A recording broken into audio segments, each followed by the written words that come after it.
Bwana Yesu, nisaidie, nisaidie.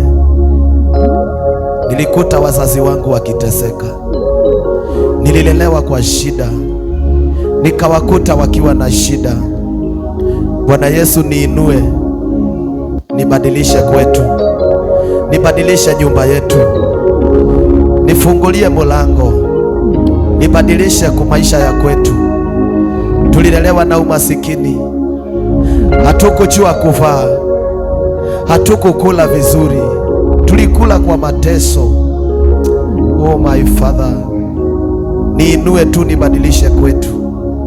Mwambie Bwana Yesu, niinue, nibadilishe kwetu. Niinue niweze kusaidia wazazi wangu, niinue niweze kusaidia wazazi wangu, niinue niweze kusaidia ndugu zangu, niinue my Father. Prayer. Omba tu kitu, mwambie Mungu, mwambie tu Mungu tu, usinipite leo. Nimeteseka sana, nimeumia sana, nimehangaika sana.